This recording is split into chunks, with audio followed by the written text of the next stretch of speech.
Welcome to Conversations to Closing. I'm your host, Jake Schoemann. This is real conversations with real people in real estate. Cue the music. It's time for the best three letters in our industry, CTC. Today I'm here with Jodi Ulrich. Jodi's our branch manager here in Waukesha at the Novus branch. He's been my manager for, 15 years? Long time. Almost? Long time. I figured he would be the perfect candidate for our pilot episode because he likes to talk. Fair. And honestly, it would just be a good opportunity for us to get this ball rolling and lead into what this is going to be, which I think is just organic conversation. So with that, Jodi, welcome. Wow. Thanks for having me, Jake. I'm honored to be the first guest on this podcast. Excited about this endeavor, this project that you're launching, and just kind of see where it takes us. I think just sitting down with people and understanding their stories and how they got into real estate, I think is super interesting. So I'm excited to be your first guest. Yeah. So thanks for doing this. Honestly, I'm excited. Shout out to our marketing team for wanting to put this together and doing it at a high quality clip here. So we're excited to see what it becomes and then how it grows and expands in time. So with that, I just want to have a conversation. To me, I always ask or think of, when I think of you, I think of, what do you think people think of when they think of you? I don't know if any of that made sense. So let me rephrase it. How do people perceive you? I mean, I hope they think, see positive things, right? Like, you want to make obviously a good first impression on people that you meet. I do think, though, I can come across a little bit of hard on people at times, or you could even say maybe a jerk sometimes, because I always try to push people in a positive way. I think so from an outsider looking in, and maybe an interaction that I might have, it's like, man, he can be a jerk. But really I'm always trying to figure out, I guess I believe in people and I want them to believe in themselves. So I think that can come across. I maybe don't always put it in the best light, right? Like, my methods aren't always positive, but I feel like I've learned a lot over the years of how to approach that and help people get the best out of themselves. Some maybe even say sometimes I come across maybe a little cocky as well, just because I'm somewhat loud, very loud at times. And I think that can be perceived in a negative light. But I don't feel like I'm cocky or arrogant at all. Like, I actually don't like the spotlight on me really at all. I'd rather be in the background than anything. But I'm pretty high energy. So, balancing that is always a challenge. Yeah. So these are all the things that I've seen and known about you. We've been together, like we said, for 15 years. You're kind of like a big brother to me in a lot of ways. You're a dad, you're a leader, you're a husband, you're a friend. There's a lot of things that I've seen you as, and I think it's important for me to talk about that with people. Like, who is Jodi? What is Jodi? And for you, what's been in our 15 years together, what's been your biggest growth moment, you think, as a person, as a friend, as a mentor, as a dad, anything?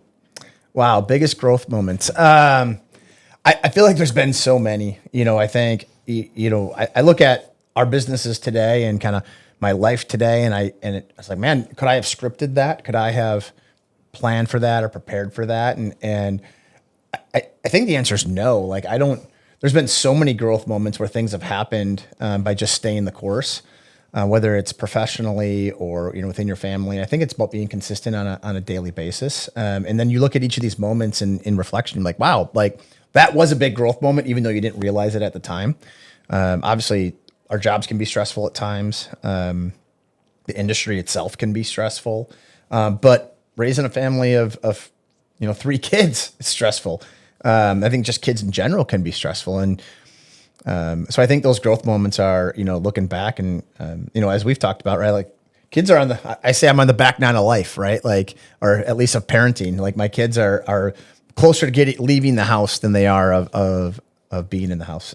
So I think you look back at those moments and you're like, hey, I survived that, right? You're going through it right now, right? Like, you're in the thick of it, right? Like, the kids are young, but great moments, and you kind of look back and reflect and like, man, that was the best time of my life, right? But yet knowing that there's still great opportunities and great times to come, I think is cool. Yeah, that's cool.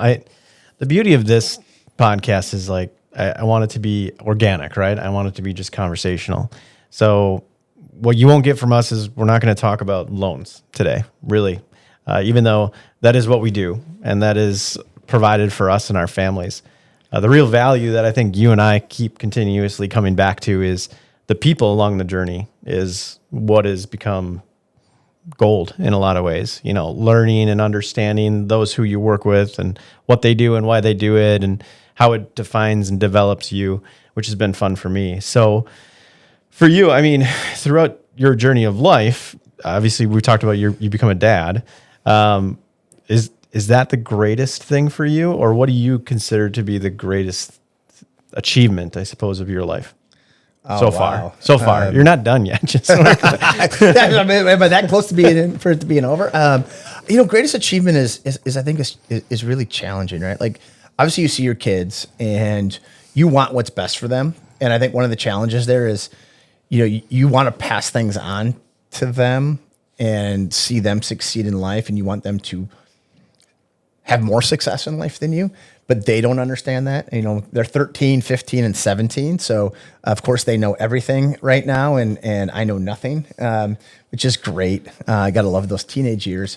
But yeah, like, you hope, that they have success in life, but what does that mean? Like one of the things I try to tell the kids is like, well, what does success mean? I think a lot of times people look at that as financial success, and it's like, well, I don't think that's the case, right? Like, there's so many things that maybe don't pay financially, but I just look at kind of that American dream of homeownership, right? Having a family, being grounded in a community, being involved in your community, right? Like giving back, whether it's through coaching or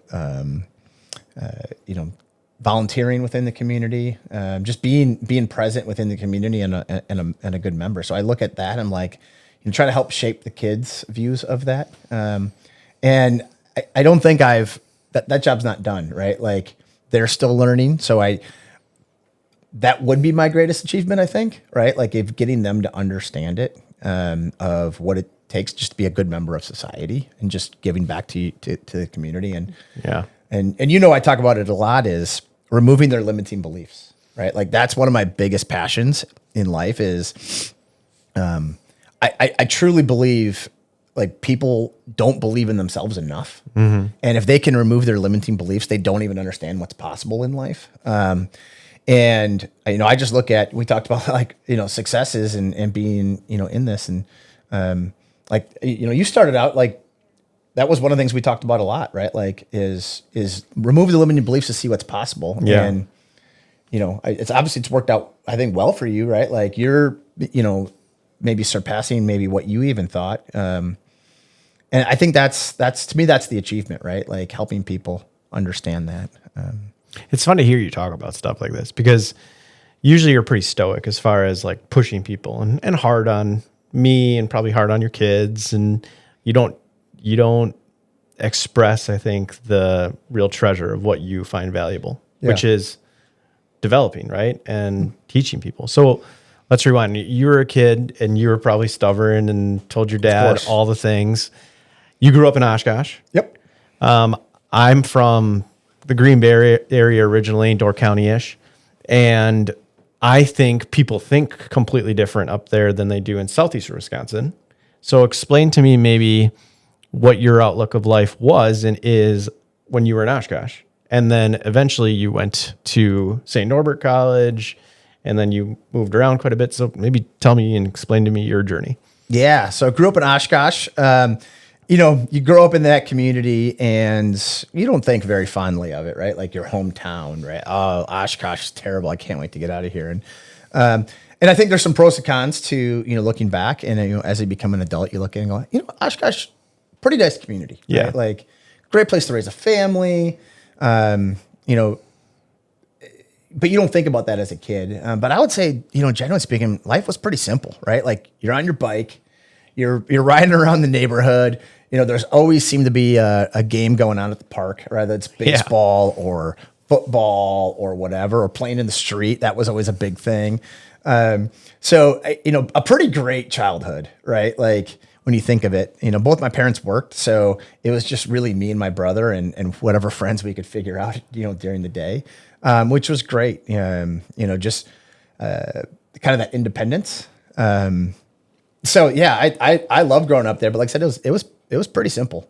And moving on, trying to figure out what I want to do with life, ended up at St. Norbert, and I always knew I wanted to be in like a bigger city, right? Like I always thought like fast pace, like, ooh, I want fast pace. Like growing up, I wanted to work on Wall Street.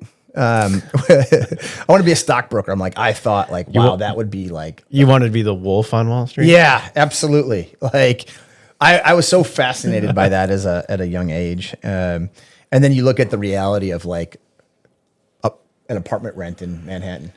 I'm like, oh, I have no idea. Like, where am I going to get that kind of money? But I always kind of knew I wanted to be in personal finance. Yeah. And in a bigger city. So moved down to Milwaukee. And it's different down here than, wouldn't you say, than up Yeah, north? for sure. It's completely different. People's mindsets are different. Yeah. The activity level is different. The urgency is different. Yeah, it's super, super different. But in good and bad ways, I would say. It depends where you're from and who you are. You're shaped by where you're from and who you're around. So I guess that leads perfectly into the next question. Like who mentored you? Who shaped you? Who inspired you to be, I guess, who you are today? Because I can honestly say like a lot of things you've done for me has shaped who I've become today. Yeah. So who shaped you?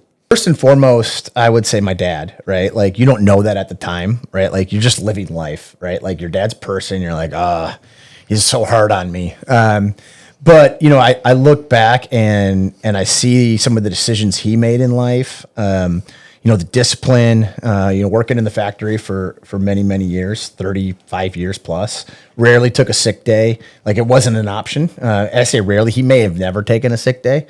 Like it just wasn't an option, right? Like I'm going to work, right? Like, so it's that work ethic that he instilled in me. But also looking back, graduate high school, I get a job at the factory with him working in the summer. And he said to me, he goes, you're doing this, to make sure that you never do this the rest of your life and you graduate college. And that really stuck out to me, right?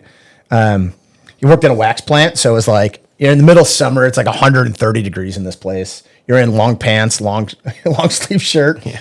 And you're like, holy cow, this is terrible. But at the same time, the life lesson of like this, if you don't do something with your life, this will be you. And not that there's anything wrong with it. He did it for 35 years, but he wanted more from me. And that kind of like flipped the switch, right? Like, wow, like you gave me this opportunity. Now it's my job to take advantage of that and pay it forward, if you will. Like, I get it. I can totally relate. Like in college, I worked at a Teflon plant up in my hometown, and it was hard. Like I remember blowing my nose and black stuff was coming out. Like it was gross and tough. But I have so much respect for the people that do that stuff consistently. But I always said to myself, like, I have different talents. I have different abilities. I have different wants, and I want to do something bigger. And so moving to a bigger city, thanks to my wife, as she'll say, has given me that opportunity. So I can relate to a lot of what you're saying. That's amazing. Yeah, you see these people, and they're hard workers, and but at the same time, you're like, is this what I see myself doing? So my dad had a huge influence on me from that standpoint. Probably more so in retrospect, not in real time, right? Like just his daily activities, really instilled. Like he was a marathon runner, right? It's like the discipline of being a marathon runner, and every day, all right, 10 miles today. 10 miles tomorrow.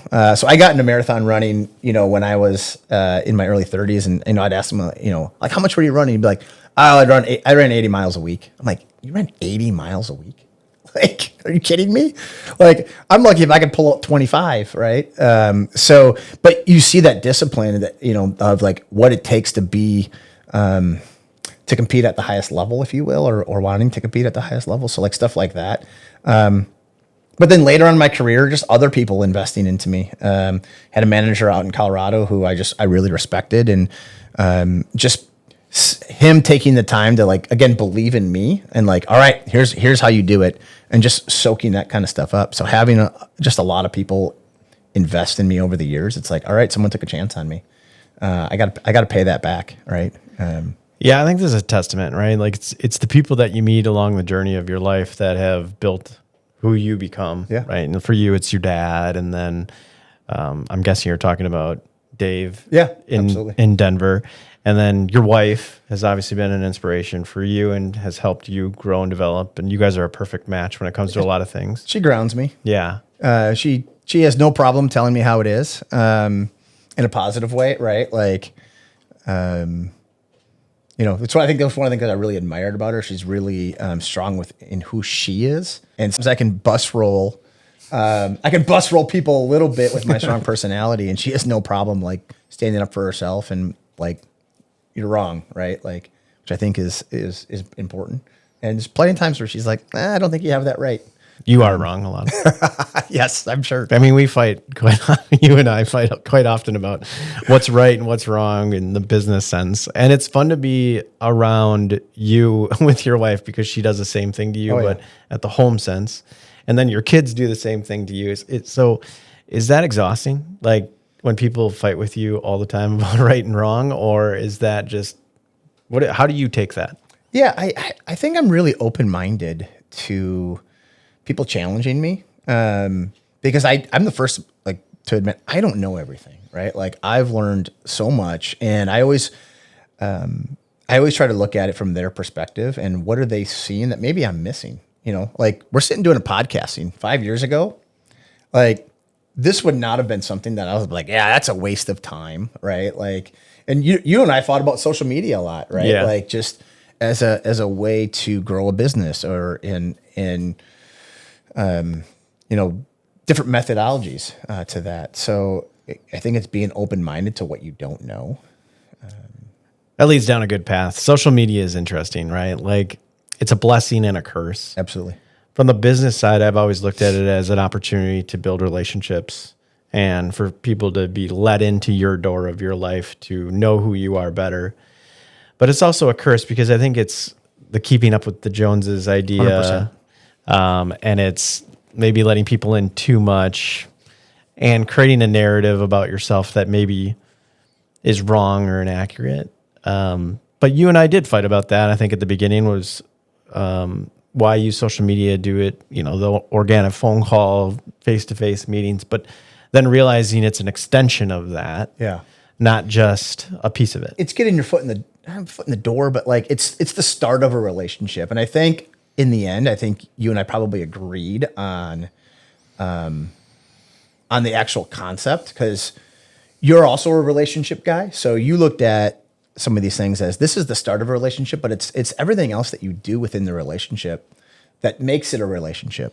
Whereas I looked at the relationship, not necessarily at the social media aspect of it as the start of it, right? So I think we actually agree on that now. But in real time, you're like, yeah, I'm not seeing where you're going with it. But I mean, you're a relationship guy. You really value, spending time with people and getting to know them and who they are. And I think that's where I think social media is great because you can get to know people on a deeper level. Like, oh, I didn't realize you were a Disney person, or, oh, you really like whatever it is, right? Like whatever the subject is. And you can find that out about people that you just didn't know, which I think helps build relationships.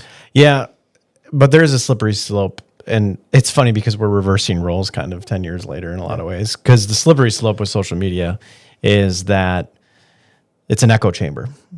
So unfortunately, whatever you put out there, you tend to see over and over again. And it's just validating an opinion that could be completely wrong. And so it is a slippery slope, or it's hard, or sometimes you're just chasing the dopamine for the next like or and you comment. can feel like you have a relationship with somebody even though you don't. That right? too. Like if you know everything about them on social media, but you don't actually talk to them or have a personal relationship, it can be a challenge for sure. Yeah. And so sitting down here and like talking to somebody face to face for a while is weird, right? Or it's become weird because of social media. Whereas I know what you're doing because I see on social media from your wife and you guys are going to your kids' sporting events and doing all the things on vacation or whatever for spring break. So it's a weird, but then I come into the office and then you and I sit down and we actually talk about the sporting event that you're at or the social media or the spring break that you went on. So it's weird because nothing will replace that one-on-one, face-to-face, or over the phone conversation. So, and that's kind of what this is about, is like, let's get back to conversations and real organic truth telling rather than narratives, which I think is fun. So we talked about you being a dad.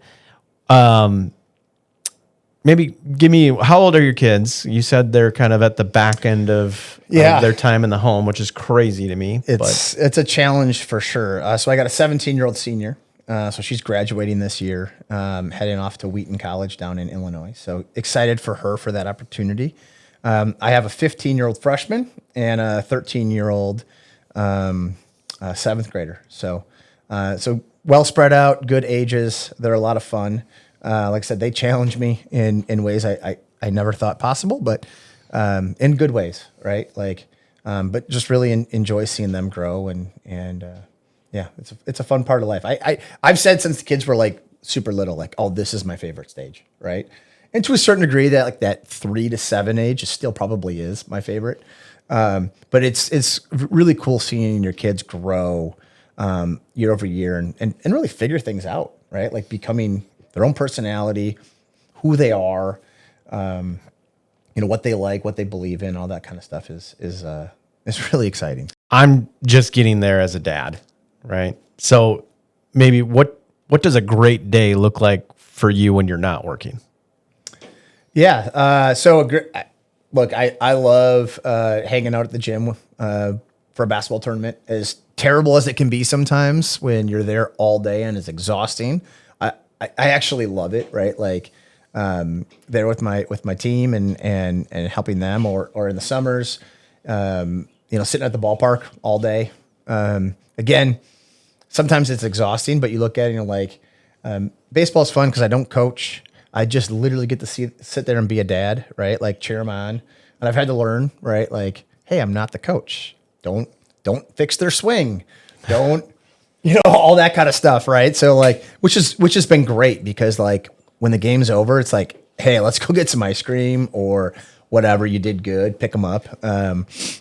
Which is great because when I'm in coach mode, that's not always the case. I'm not a big, at least I haven't been yet, coach kids thing. And mainly because like I don't want to coach parents, because that's what it turns into. But maybe you just said in your great day looks like is coaching. So what does that actually look like? Because for me, that sounds terrible, but for you, it's completely different. Yeah. Sometimes it's fun. No, it is. It's a lot of fun. And I agree. Like a lot of times it's, the group of parents that you have. I mean, I'm fortunate enough with the 7th grade group that I have great parents, great kids. So I really do enjoy it. I do have to check myself sometimes and remind myself, these are 7th graders. Like, don't be so hard on them. Right. And, I'm often asking Marlena, like, what, did I sound crazy out there? Was I crazy? Like, trying to get the gauge there. Cause I am intense, right? And I'm loud, right? I have a loud voice. I tell the kids start of every season, look, I might be speaking loudly, but I'm not mad at you, right? Like just mad at the situation. Yeah. Like, it's intense, right? It's intense, but, getting them to understand that, it is a game. We're going to coach you hard. We're going to have fun. But we're trying to win, but winning's not everything. And that's a hard message, right? Like you're trying to go back to your improvement thing. You like to see improvement in others. Yeah. That's how you've always been. It took me a long time to kind of realize it too, but I think that's probably why you like coaching is you see the development and improvement in the kids and others. Absolutely. We tell them all the time, like you can actually lose the game, but it played great.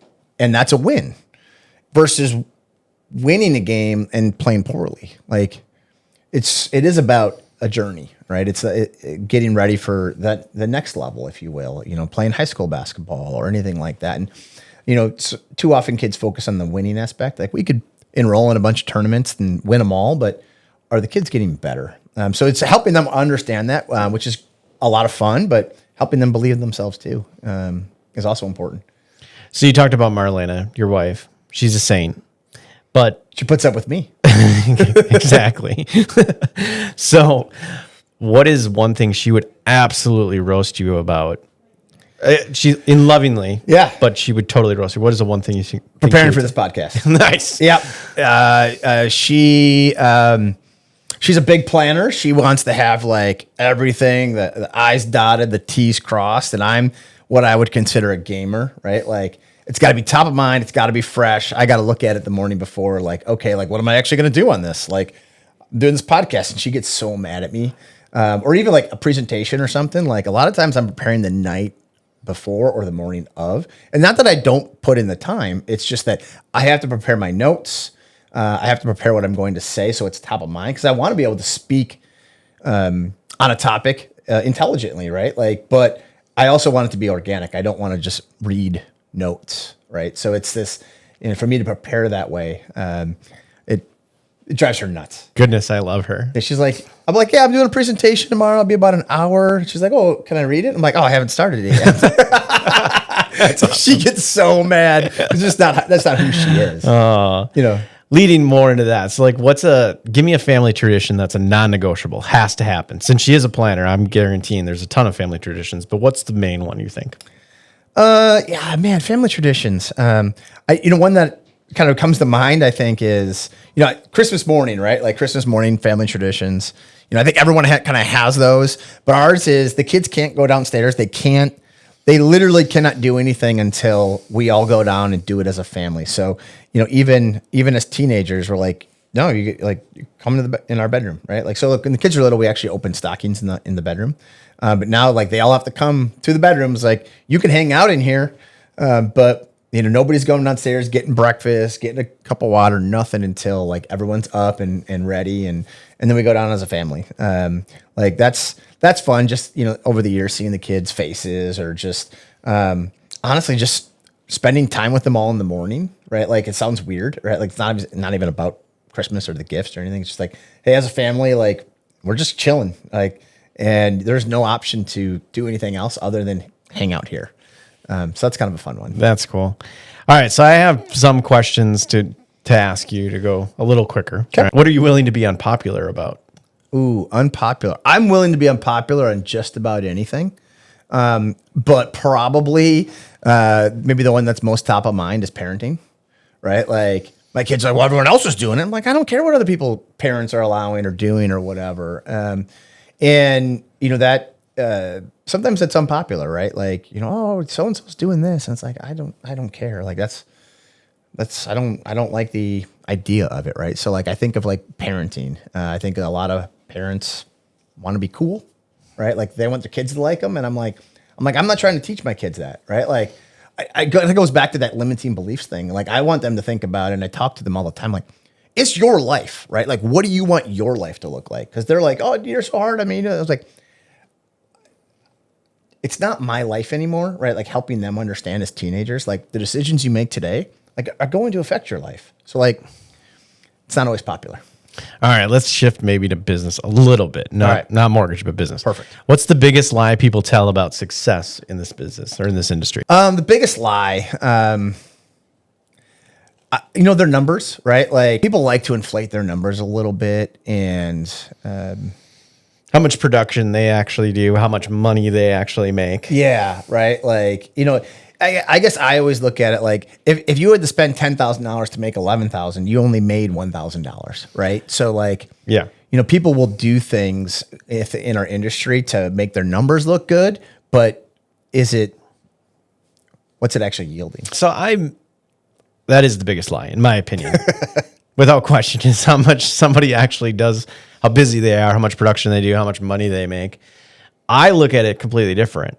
That comes by how many people you actually touch and serve. Yeah. And that looks like, that's what success looks like to me, is like how many people you serve, how many people you touch in a lot of different manners, like your staff that you employ, the people at corporate that you work with and keep employed, the real estate agent that you work with and help them protect their paycheck, the client, the biggest part, and the person that's actually becoming a homeowner. That's success to me. Yeah. And you take that a step further, like you could do a lot of business for free, not make any money, but also not really serve the client super well, right? Like if you convince the client to sell their house for $20,000 under what they could get, great, you sold the house, but did you look out for the best interest of that person? So there's a lot there, right? So people like to pad their numbers. So it's probably the biggest lie. What's the biggest or best compliment somebody can give you? I'm not a big compliment person. I know, that's why I asked the question. I don't actually, compliments make me feel really uncomfortable. I don't know why. I appreciate you, Jodi. Like, I don't know why, but I think, I want my kids to like, hey, like you're a good dad, right? Like, you want that, like the things that are the most important to you, like you want that to be, I think where you want your compliments, just the affirmation that you're doing it right, that you're making a difference. So I think, if anything, I think, affirmation that I'm doing things the right way and helping people, I guess is probably the biggest compliment. Great. You're doing things the right way, in my opinion. And thank you for changing my life. I say that to him semi-often, and he gets super uncomfortable. So uncomfortable. And not good with it. And I love it. And then your wife compliments me for complimenting you to make you uncomfortable.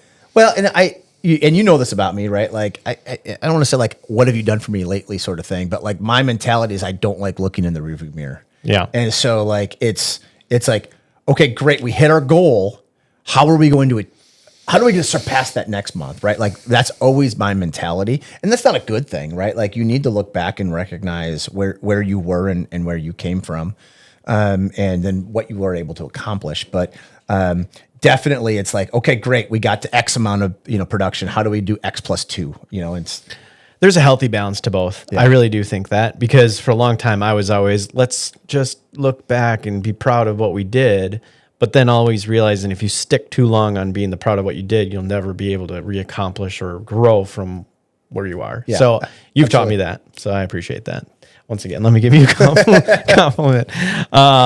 When do you know you're off, and how do you rest? Like you're not working, you're flipped the switch off. I have a problem with it. Yeah, so I'm not good at resting. I have a problem turning the switch off for sure. And you're the same way. So I'm curious of like, how do you turn it off? When do you know it's off, and what do you do to rest? Yeah, I think when I'm irritable, like short with people, right? Like then you have to turn it off. Yeah, I know I'm like, okay, like I didn't treat that person the way that they deserve to be treated.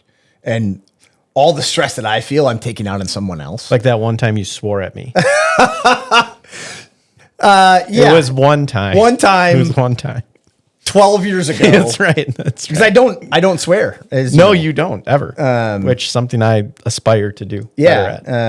And that's a change in my life that I made many years ago. Probably 15 years ago now. Like, you look at like who you are and the message that you're portraying. It's like, I don't like that version of myself. I got to make a change. And I think that's a great life lesson too, right? Like, just because this is who I am today doesn't mean who so like you only know me as like not a person who speaks like that. But others, like, I don't know, like, swearing actually now makes me uncomfortable, as weird as that sounds. Like, I mean, obviously other people do it and whatever. I mean, people speak the way that you want to speak, but yeah, it makes me feel a little bit uncomfortable when I've done it. So I very rarely swear. That's great. But I also think like, what do I want my kids, right? Like I talk to my 7th graders all the time. Like, obviously they swear, and my 7th grader is great because he's like, Dad, I go to public school. Like I hear these things and I'm like, yep. I said, I went to public school. Like I get it. And I talk to my 7th grade team all the time, because you hear swear words on the sidelines or, in the middle of the football game, and I get it. They're heated. And I tell them like, look, I'm not your dad. speak however you want to speak. But when it starts affecting the team, like you get a technical foul or you get a penalty for swearing, like that's the problem. Like you got to be able to control your emotions a little bit.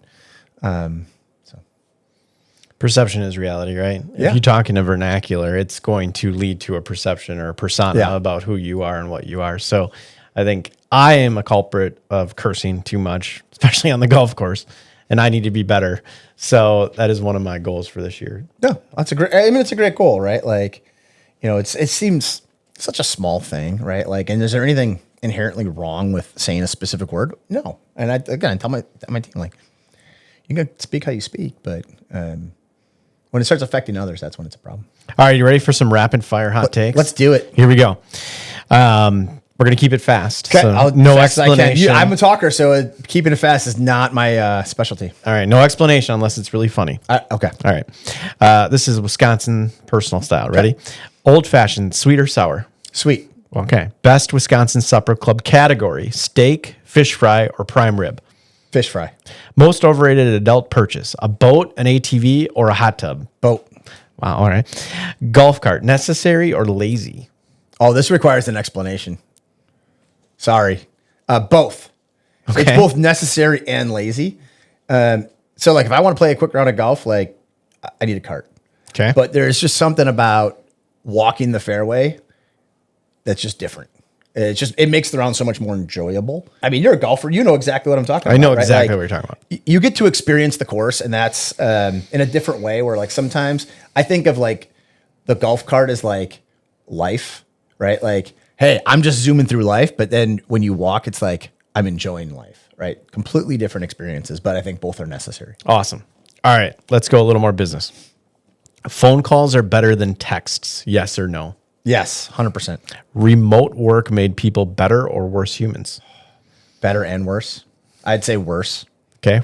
That one we're going to expound on.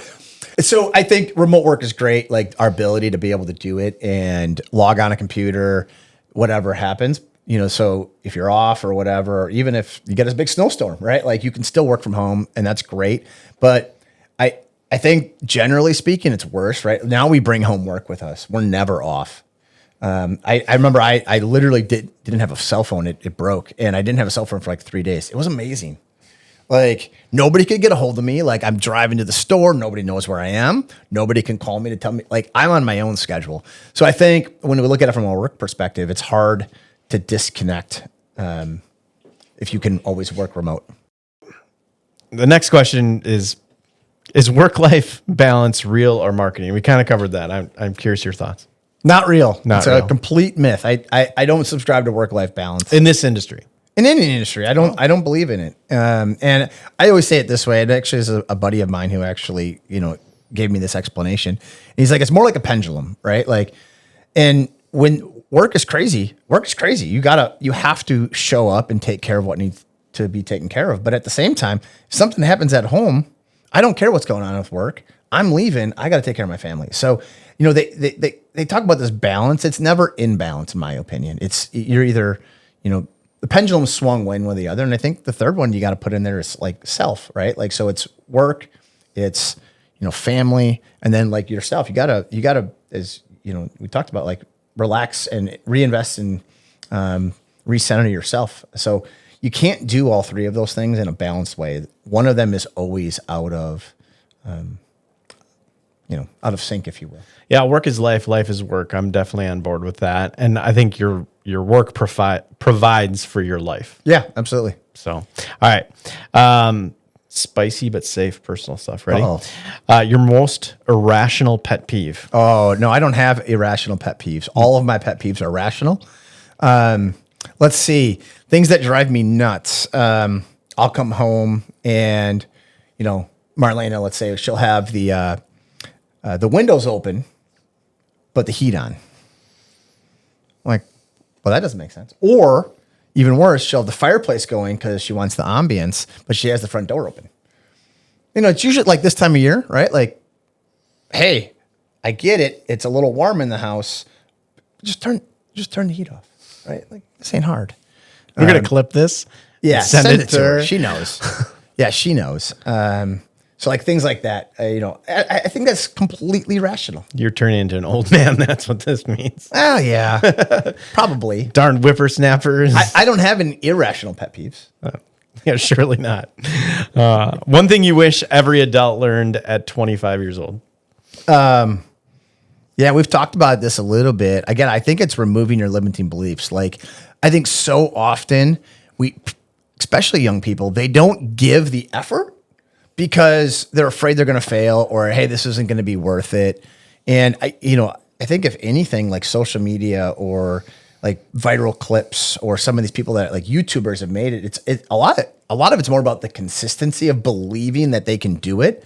And then it kind of turned it into fruition. So I think removing those limiting beliefs of like, just go for it, right? Like whatever it is, like whatever you want in life, like go for it. Like if you want to be a teacher, like go be a teacher, like achieve that dream, right? You want to be a firefighter, right? Like don't come up with these doubts that could hold you back. Like go for it. Like that's what I wish every 25-year-old knew and understood. That's great. If I could ban one thing from society, it would be this. Easy. Crocs. Yeah. Get rid of Crocs. That's a hot take. Yeah. Mm-hmm. Every kid is mad at you right now. You look ridiculous. And now there's these, like, they're not Crocs, but they're also foam. Ridiculous. Like the sandals, not sandals. Yeah, like there's 1,000 different variations of these crazy looking things. We're going to look back and they're going to be like the Zumbas of the 80s, right? You know what I'm talking about, the Zumbas? No. Not a good look. It wasn't a good look then. Still not a good look. All right, it's time for the questions we'll ask every episode of our guest. What's something you're proud of that nobody sees? All right, something that I'm proud of that nobody sees. I think being a mentor, right? Like investing in others. And it's not always like our relationship where, professionally, but like just in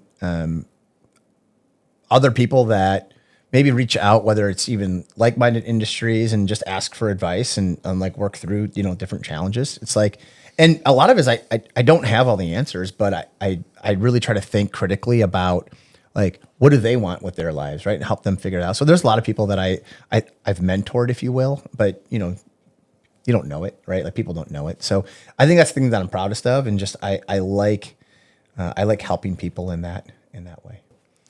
All right, last question. Who should we have on next and why? Locally, I think there's a lot of people that I think are really fascinating out there. Jonathan Newby comes to mind, right? Like, oh yeah, I love Newby, such a great guy.